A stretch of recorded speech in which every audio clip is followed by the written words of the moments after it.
प्रिय विद्यार्थियों, आपका ओम ए टू जेड क्लासेस में स्वागत है। आज हम कक्षा 10 गणित प्रश्नावली 5.1 का प्रश्न संख्या 2 हल करेंगे। प्रश्न इस प्रकार से है, दी हुई एपी के प्रथम 4 पद लिखिए जबकि प्रथम पद ए और सार्वधातर डी निम्नलिखित है। तो इस प्रकार से इस प्रश्न में कुल 5 भाग हैं, तो हम इस वीडियो में इन पाँचों भाग को हल करेंगे। आइए प्रश्न को हल करना प्रारंभ करते हैं। यहाँ हमें दिया है भाग 1 में a बराबर 10 और d बराबर 10 दिया है। तो दोनों में हमें 10 दिया है। a है प्रथम पद और d है सार्वधातर।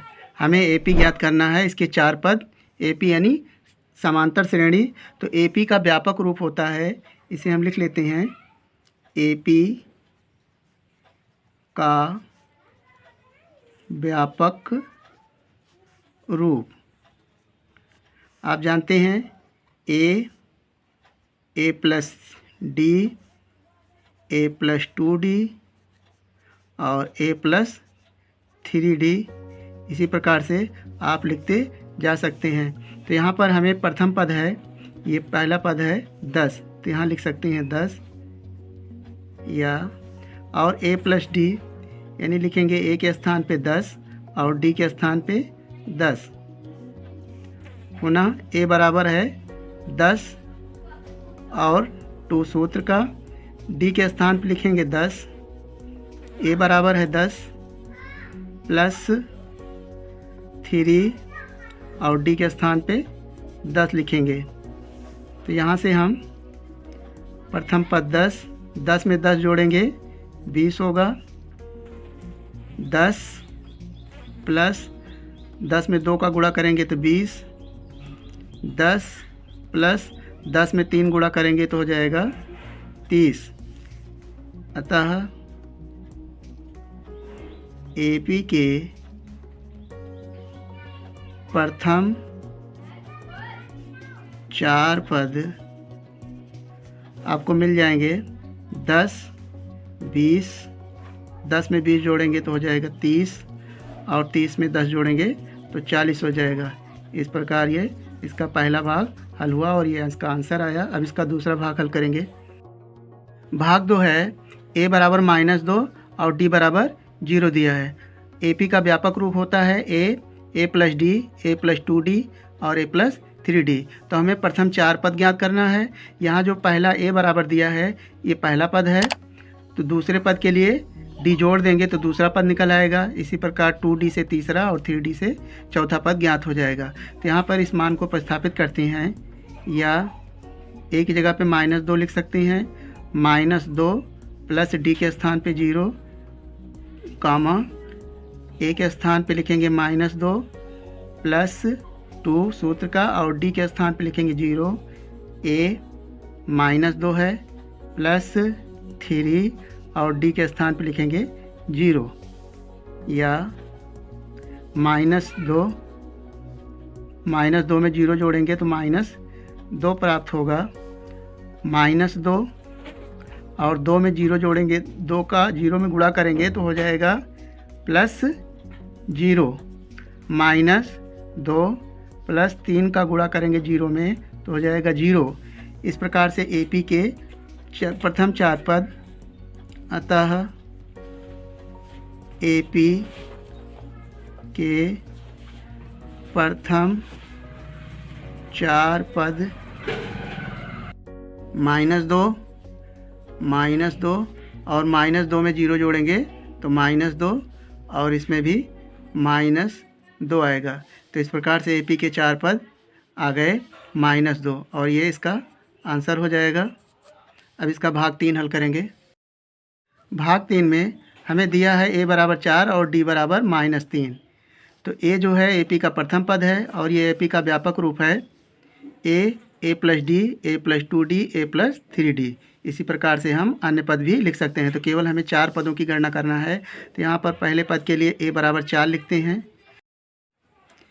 4 प्लस d के स्थान पर लिखेंगे -3, a के स्थान पे 4 प्लस 2 सूत्र का, d के स्थान पर लिखेंगे -3 कॉमा a के स्थान पे 4 प्लस 3 -3। अब इस प्रकार से हम 4 प्लस माइनस का गुणा -3, 4 3 का गुणा 2 में तो हो जाएगा -6, 4 3 त्रिका 9 -9। तो यहाँ से हम लिख सकते हैं AP, अतः AP के प्रथम 4 पद, यहाँ से देखें पहला पद हो गया और दूसरे पद के लिए 4 में से 3 जाएगा तो 1, और यहाँ 4 में से 6 जाएगा तो -2, चिन्ह बड़े का लिया जाएगा, और 4 में से 9 जाएगा तो -5। तो ये AP के 4 पद आ गए और इसका आंसर भाग 3 का आया। अब इसका भाग 4 हल करेंगे। भाग 4 है, हमें दिया है A बराबर -1 और D बराबर 1/2, यानी सार्वधातुक 1/2 है। आप जानते हैं AP का व्यापक रूप A + D, A + 2D और A + 3D। इस प्रकार से हम 4 पदों की ही गणना करना है। तो यहाँ पहले पद के लिए A बराबर है -1, लिख लेंगे A बराबर -1। दूसरे पद के लिए -1 और D के स्थान पर लिखेंगे 1/2। A के स्थान पे -1, तीसरे पद के लिए 2 सूत्र का, और D के स्थान पर लिखेंगे 1/2। A के स्थान पे -1 प्लस 3 और D के स्थान पर लिखेंगे 1/2। तो इस प्रकार से -1 और 2 का आप चाहें तो 1 में गुणा कर सकते हैं लघुत्तम लेके। 2 × 1 = 2 प्लस 1/2, इसका भी लघुत्तम लेंगे तो पाएंगे 2, और 2 का गुणा 1 में करेंगे तो -2 प्लस 2 × 1 = 2, इसी तरह इसका भी 2 और 1 का लघुत्तम आएगा 2। यहाँ पर 1 और 2 का लघुत्तम 2, और 2 से गुणा -1 में करेंगे तो -2, और 3 का गुणा 1 में करेंगे तो 3 × 1 = 3। अब यहाँ से सरल करते हैं। या पहले पद के लिए -1, -2 में 1 जोड़ेंगे तो कितना आएगा -1/2, -2 में +2 जोड़ेंगे तो हो जाएगा 0/2, -2 में 3 जोड़ेंगे तो हो जाएगा 1/2, यानी 3 में से 2 जाएगा तो 1 आएगा। तो इस प्रकार से AP के 4 पद लिखेंगे। अतः AP के प्रथम 4 पद,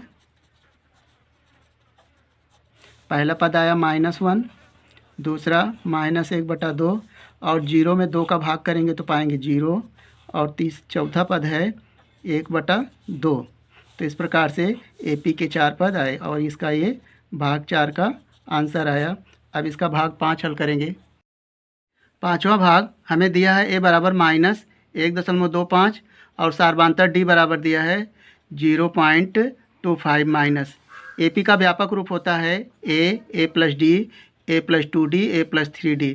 तो इस प्रकार से पहला पद इसको हम A1 भी कह सकते हैं। A1 बराबर A है बराबर -1.25, ये हमें पहला पद प्राप्त हुआ। दूसरे पद के लिए A2 बराबर लिख सकते हैं A + D बराबर A के स्थान पर लिखेंगे -1.25 प्लस D के स्थान पर लिखेंगे 0.25 बराबर लिख सकते हैं -1.25, और यहाँ से ये माइनस है, प्लस माइनस का गुणा -2.5, ये समान चिन्ह जुड़ जाएंगे तो हो जाएगा -1.50। तीसरा पद A + 2D है। A3 बराबर हो जाएगा A + 2D बराबर A के स्थान पर लिखेंगे -1.25 प्लस 2 सूत्र का, और D के स्थान पर लिखेंगे -0.25। गुणा करेंगे तो यहाँ से हो जाएगा -1.25 और 25 का 2 में गुणा करेंगे, प्लस माइनस का माइनस, 25 दूना 50.50 समान चिन्ह जुड़ जाएगा तो ये हो जाएगा 1.50 में 25 जोड़ेंगे तो ये हो जाएगा 75 माइनस 1.75। चौथा पद a प्लस 3d, तो a4 बराबर हो जाएगा a प्लस 3d बराबर a का मान है -1.25 प्लस 3 का गुणा d का मान है 0.25 माइनस, तो यहाँ से हो जाएगा -1.25 प्लस माइनस का गुणा हो जाएगा माइनस, और 25 का गुणा करेंगे 3 में तो हो जाएगा 75.75। अब इन दोनों को जोड़ लेंगे तो जोड़ने पर प्राप्त होगा -1 ये हो जाएगा। इस प्रकार से यहाँ जोड़ लें 1.25 0.75 जोड़ेंगे 5 5 10 7 2 9 1 10 और 1 1 हो जाएगा 2, तो 2.0 अर्थात ये हो जाएगा 2.00। तो AP के अब लिखेंगे AP के प्रथम 4 पद, अतः AP के प्रथम 4 पद, पहला पद है -1.25, दूसरा पद है -1.50 और तीसरा पद है -1.75 और चौथा पद है -2.00। तो इस प्रकार से AP के 4 पद आए और ये इसका आंसर हो गया।